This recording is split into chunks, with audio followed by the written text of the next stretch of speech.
गुरु ब्रह्मा गुरु विष्णु गुरु देवत देव महादेवा गुरु साक्षातम परब्रह्मा तस्मै गुरु नमो नमः। ध्यान मूलम गुरु मूर्ति पूज मूलम गुरु पदम मंत्र मूलम गुरु विद्या मोक्ष मूलम गुरु कृपा। मित्रों, समस्त श्रोतागण मित्र जनों के चरणों में मेरी तरफ से सहृदय अभिनंदन। मित्रों, निराकार अर्थात जो आकार विहीन है, जिसको हम प्रत्यक्ष रूप से देख नहीं सकते किंतु काल्पनिक रूप से अनुमान लगा सकते हैं, अर्थात सिर्फ कल्पना ही कर सकते हैं कि निराकार का आकार कैसा होगा। क्योंकि मित्रों, निराकार हमारी कल्पना से परे है, इसलिए हम उसको अनंत शब्द से परिभाषित करते हैं। और अनंत शब्द के मुख्य रूप से दो अर्थ निकलते हैं। प्रथम, जिसके आकार की कोई सीमा ना हो, अर्थात जो ब्रह्मांड से परे हो। और मित्रों, दूसरा जो अकाल हो, अर्थात मृत्यु से परे हो। अब मित्रों, जो आकार विहीन हो उसको हम कैसे परिभाषित कर सकते हैं कि वह कितना सूक्ष्म और अनंत विशाल है, क्योंकि यह निष्कर्ष हमारी कल्पना से परे है। मित्रों, आप कोई भी धर्म ग्रंथ उठाकर अध्ययन कर लीजिए, निराकार परब्रह्म की व्याख्या आपको कम और अस्पष्ट ही मिलेगी, क्योंकि उनकी कोई व्याख्या नहीं है। मित्रों, मनुष्य सिर्फ उसको ही परिभाषित कर सकता है या फिर वर्णन कर सकता है जिसको मनुष्य प्रत्यक्ष रूप से अपने नेत्रों से देखता हो। परंतु मित्रों, जो अदृश्य हो उसका विवरण कैसा संभव?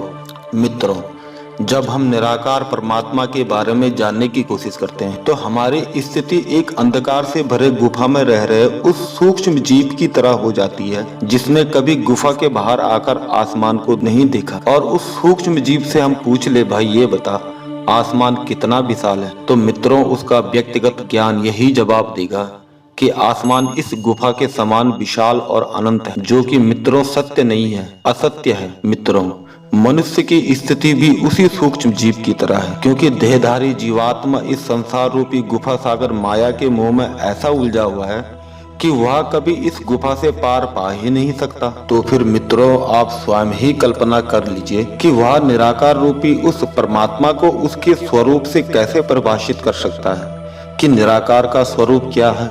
जिस तरह मित्रों, किसी अंधे व्यक्ति को अगर यह पूछा जाए कि सूर्य का स्वरूप कैसा है, तो उसका उत्तर वही होगा जो उसने दूसरे से सुना होगा। कुछ सत्य होगा और कुछ अर्ध सत्य, क्योंकि मित्रों प्रत्यक्ष रूप से उसने अपने अंधता के कारण सूर्य को देखा ही नहीं। मित्रों, आज के युग में समस्त प्राणी यही कर रहे हैं, अपने अंतरात्मा का ध्यान किए बिना बस सभी दूसरों का अनुसरण ही तो कर रहे हैं। और मित्रों, अंत में इसका परिणाम स्वरूप जीव उस हारे हुए जुआरी मनुष्य की स्थिति में पहुंच जाता है जिसने अपने समस्त जीवन भर की कमाई एक ही झटके में जुए में हार दी हो। मित्रों, आज बिना धर्म ग्रंथों को साक्ष्य करके सिर्फ भक्ति भाव से उस परमपिता परमेश्वर अनंत निराकार जगदीश्वर का स्मरण करते हैं। मित्रों, ज्ञानियों की अपनी व्याख्याएं हो सकती है, किंतु एक सामान्य भक्त की अपने परमपिता परमेश्वर उस निराकार के रूप और अनुभूति के बारे में क्या व्याख्या हो सकती है। चलिए आज इसके बारे में थोड़ा मंथन करते हैं। मित्रों, उस अनंतेश्वर को जानने के लिए जितनी आवश्यकता ज्ञान की होती है, उतनी ही आवश्यकता ध्यान और भक्ति की भी होती है। कदाचित हमारे विद्वानों ने श्रद्धा, समर्पण और कई अन्य तत्वों से भक्ति मार्ग का सुंदर श्रृंगार किया है, किंतु मित्रों इनमें श्रेष्ठ स्थान भक्ति मार्ग को ही माना जाता है। क्योंकि मन में जब परमात्मा के प्रति भक्ति भाव उत्पन्न होती है तो फिर उस निराकार को जानने की यात्रा स्वयं शुरू हो जाती है, जिसे ध्यान नाम से सुशोभित किया गया है। और ध्यान की यात्रा में सफलता मिले उसके लिए ज्ञान की आवश्यकता होती है। परंतु मित्रों, निराकार परमात्मा के स्वरूप के बारे में परिणाम स्वरूप जो निष्कर्ष होता है वह स्वयं भक्त का होता है। मित्रों, परमात्मा अनंत है। उस निराकार की भक्त के मन को तृप्त व संतुष्ट करने वाली कोई सटीक व्याख्या किसी भी धर्म ग्रंथ में नहीं है। मित्रों, सब विद्वानों ने धर्म ग्रंथों में अपने अनुभवों को ही प्रस्तुत किया है, किंतु निराकार ने जिस तरह समस्त जीवों के लिए भिन्न देह, भिन्न स्वभाव, भिन्न स्वरूप निर्धारित किए हैं, उसी तरह प्रत्येक मनुष्य के लिए अपनी भिन्न भिन्न अनुभूति भी निर्धारित किया है। मित्रों, आप स्वयं कल्पना कीजिए, अगर सब मनुष्यों के लिए परमात्मा की एक जैसी अनुभूति होती तो शायद आज वर्तमान में इतने धर्म नहीं होते। मित्रों, मूल बीज परमात्मा ही है, बाकी धर्म रूपी जड़ें तो कई प्रकार की है, जिनको जीवन अमृत परमात्मा स्वरूप बीज से ही प्राप्त होता है। इसलिए मित्रों, परब्रह्म निराकार की अनुभूति के लिए इस संसार को ज्ञान रूपी नेत्रों से देखिए, अपने मन के चक्षुओं से नहीं, कदाचित अपनी आत्मा की दृष्टि से देखिए। कहीं दूर जाने की आवश्यकता नहीं, परमात्मा आपको आपके आसपास स्वयं आपके अंदर ही मिल जाएंगे। मित्रों, मृग की तरह कस्तूरी तुम्हें कहीं बाहर नहीं, स्वयं आपके हृदय में ही आपको प्राप्त हो जाएंगी। और स्वयं भगवान श्री कृष्ण ने गीता में यही कहा है मित्रों कि परमात्मा को पाने की प्रथम सीढ़ी मनुष्य की आत्मा होती है, अर्थात आत्मा ध्यान करने से ही परमात्मा के दर्शन होते हैं। मित्रों, परब्रह्म निराकार इस सृष्टि के मूल है, तो वही विस्तृत भी है। अगर परमात्मा बीज है तो उस बीज से उत्पन्न होने वाले जड़ें, तना और पत्तियां भी वो स्वयं ही है।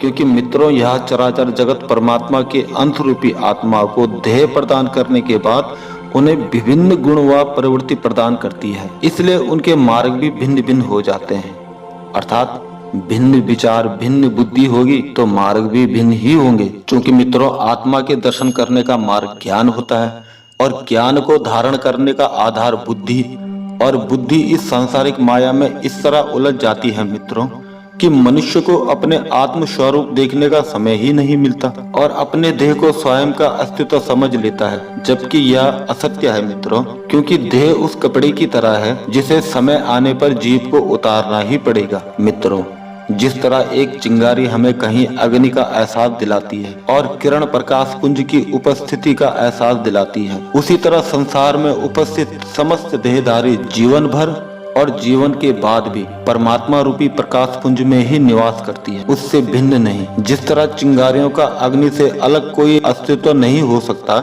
उसी तरह देहधारी जीवात्माओं का निराकार परब्रह्म से अलग अस्तित्व नहीं हो सकता। फर्क सिर्फ इतना है मित्रों कि संसारी देह होने के कारण मनुष्य की बुद्धि इस तथ्य को स्वीकार नहीं कर पाता और जीवन और मृत्यु रूपी काल चक्र में भ्रमण करता ही रहता है। और इस जीवन चक्र में मित्रों, जीवात्मा अपने कर्मों के अनुसार विभिन्न योनियों में जन्म लेकर स्वर्ग और नरक जैसे अनुभवों का भोग करता है। मित्रों, अधिक न बोलते हुए मैं उस निराकार परब्रह्म की उपासना में संक्षिप्त में इतना ही कहूंगा कि बस यह समझ लीजिए कि निराकार परब्रह्म वह विशाल पीपल रूपी वृक्ष है जिसमें देह रूपी जीवात्मा पीपल के पत्तों के रूप में देह धारण करके जन्म लेते हैं और मृत्यु रूपी पतझड़ में देह त्याग कर देते हैं, फिर जन्म लेते हैं और फिर देह का त्याग कर देते हैं। मित्रों, यह चक्र अनंत चलता रहता है, लेकिन यह सब कुछ पीपल के वृक्ष रूपी परब्रह्म निराकार के अंतर्गत ही होता है। वह सब में है, सब उनमें है। मित्रों, समस्त देहधारी जीवात्माओं का अस्तित्व परमात्मा से अलग नहीं हो सकता। सबकी उत्पत्ति और आधार निराकार परब्रह्म ही है। मित्रों, निराकार परमात्मा अनंत है, वे मूल है, बीज है, अजन्मा है, सर्वशक्तिमान है, अकाल है और सर्वव्याप्त जीवन है। निराकार परब्रह्म अगर पिता स्वरूप है तो पुत्र भी वही है, अगर वे माता है तो बहन भी वही है, अगर वे पुरुष है तो स्त्री भी है, अगर गुरु है तो शिष्य भी है, अगर धनवान स्वरूप है तो निर्धन भी वही है, अगर बलवान है तो दुर्बल भी है, अगर सूक्ष्म है तो अनंता से परे विशाल भी है। मित्रों, बस यह समझ लीजिए कि निराकार परब्रह्म निराकार स्वरूप में और साकार देह रूप में सर्वत्र व्याप्त है। इसलिए पहले अपनी आत्मा का ध्यान कीजिए, परमात्मा आपको स्वयं प्राप्त हो जाएंगे। धन्यवाद। जय श्री कृष्ण। मित्रों, अगर आपको मेरी ये वीडियो अच्छी लगी हो तो कृपया लाइक करें, कमेंट करें और सब्सक्राइब भी करें। और आगे आने वाले वीडियो ब्रह्म के साकार स्वरूप के बारे में जल्द ही मैं आपको एक अगली वीडियो प्रदान करूंगा। धन्यवाद मित्रों। जय हिंद।